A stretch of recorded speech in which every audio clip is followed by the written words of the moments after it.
Hi guys! Magandang gabi. Welcome back po dito sa Gandara SRU channel for Showbiz Update. Andito na naman nga po akong muli nagbabalik at nagmamaganda ninyong kachismosa upang paghatid ang latest update and fresh happenings patungkol sa Kimpaw. Kaya naman kung hindi ka pa nakaka-subscribe, i-click mo na yung subscribe button na agad-agad para maging updated ka at ma-notify tuwing may bago po tayong update. Anyway, para nga po sa gabing ito, nais nating batiin si Kim Chiu again sa kanya pong pagkapanalo dito sa Seoul Drama Awards bilang Outstanding Asian Star. So, narito nga po at si Derek Loren ay full support po sa kanya. Katunayan yan, may pasend pa po siyang flower para po kay Kimi. Nakasulat po dito sa card, Dearest Kim, congratulations on winning Outstanding Asian Star. We are so proud of you. Love always, Derek Loren and your Star Magic family. O, diba? Napaka-sweet po niya. Sabi nga po dito ng mga fans, nagpapasalamat din po sa kanilang suporta para kay Kim.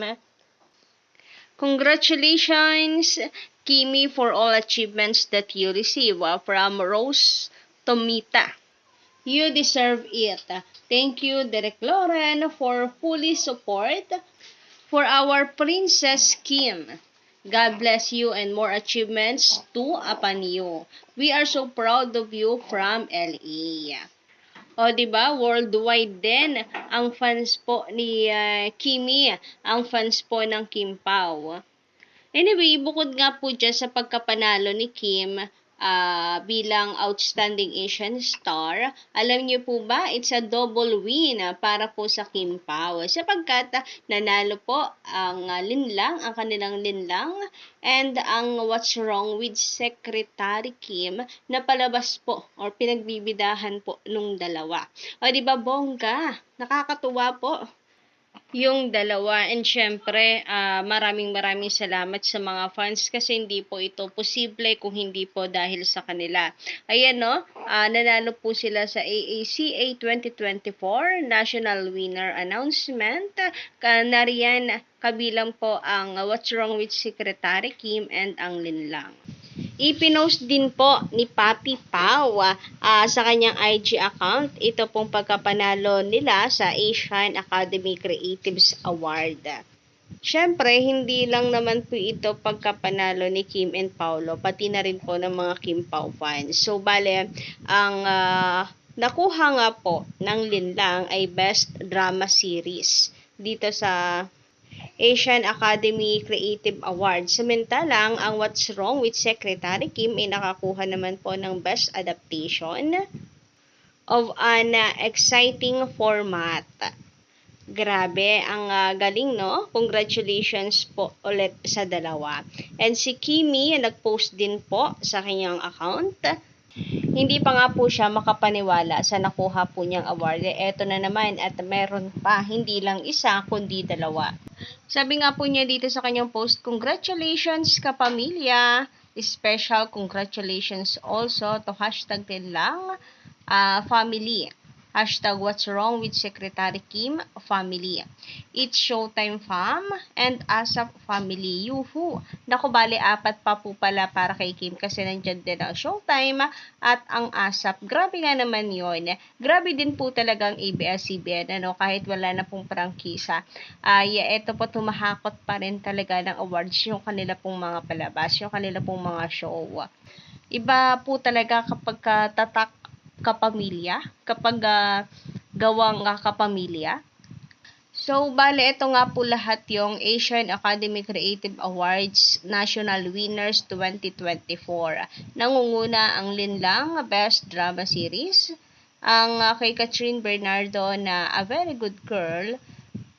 For Catherine po yung award, Best Actress in a Leading Role.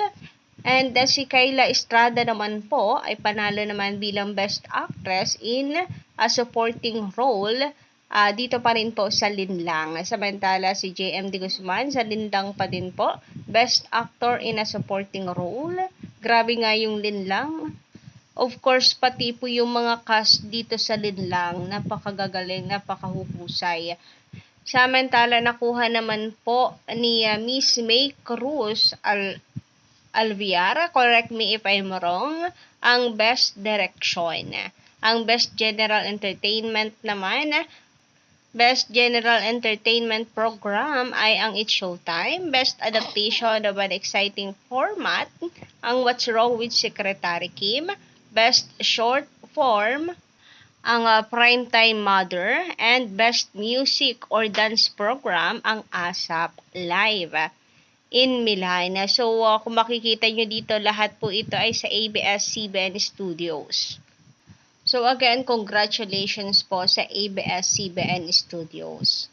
Samantala, sabi naman dito ni Gloria Banning, natin pong komentor, wag sabihin na walang pinag-aralan si Kim. Higit pa sa mga may pinag-aralan ang natatamo niyang award. Napakagaling kasi ni Kim at napakabait kaya dami niyang blessings. And yan nga po yung lagi kong sinasabi. Ay hindi nyo kasi mahihila po pababa ang may mabuting puso. Kagaya po ni Kim. Plus, sinabayan pa ni Kim ng husay at galing. Kaya talagang daig pa po niya ang may pinag-aralan. Wala yun na lang po kasi ang kaya pong ibato ng mga bashers niya kay Kim. Wala na po kasi silang masabi. Malamang nga asar na asar po sila ngayon.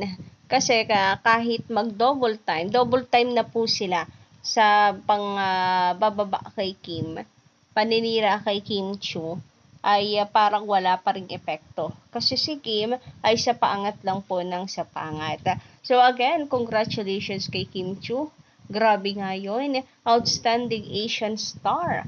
Plus, panalo pa ang kanilang linlang What's Wrong with Secretary Kim. Kaya lagi po siyang nagte-trending sa social media. Katunayan nga po yan kahapon, trending po ang Kim Pao, trending din ang Papi, trending ang Kim Chiu, Seoul Drama Awards. Kasi ganyan po siya kamahal ng kanya pong mga fans. Bawat galaw niya, bawat ganap talaga pong nagte-trending. Sabi nga po dito ni Miss Corazon Reyes, hindi nakakasawa ang ganda. Iba siya. Talagang Asian beauty.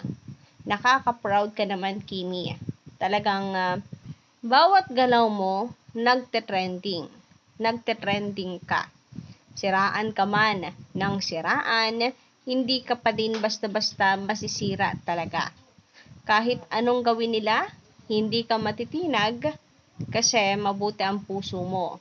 Yan ang tunay na ganda ng tao, hindi lang panlabas. Panlabas kasi kumukupas at tatanda ang tao. Hindi mo pwedeng ipagmalaki kasi lumilipas yan.